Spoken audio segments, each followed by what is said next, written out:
حضرت موسیٰ علیہ السلام سے ایک غریب آدمی نے درخواست کی کہ آپ کلیم اللہ ہیں، اللہ تعالیٰ سے دعا کریں کہ وہ میرا رزق بڑھا دے، مجھے کئی وقت فاقے ہو جاتے ہیں۔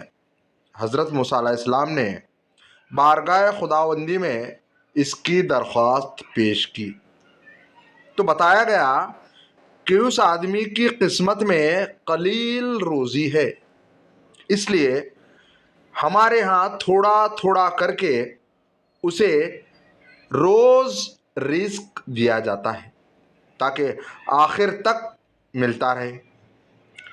اس شخص کو جب یہ بات معلوم ہوئی تو اس نے درخواست کی کہ آپ اللہ تعالیٰ سے سفارش کر کے میری قسمت کا سارا رزق مجھے ایک ہی بار دلوا دیں۔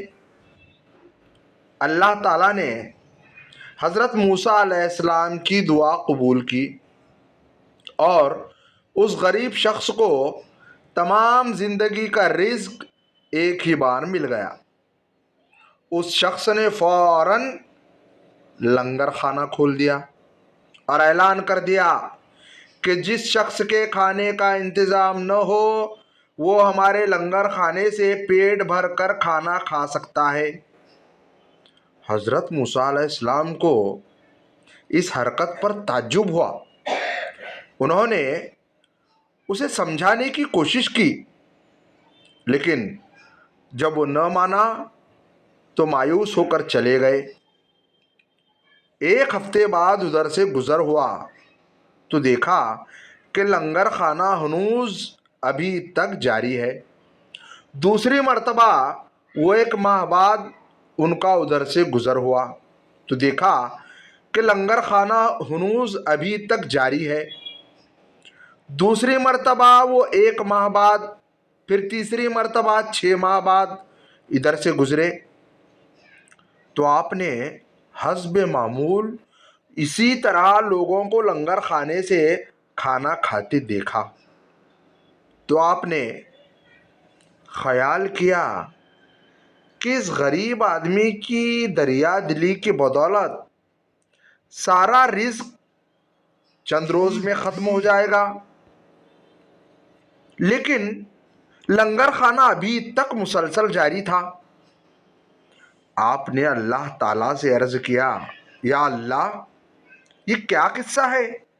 اس کا تھوڑا سا رزق ابھی تک چل رہا ہے۔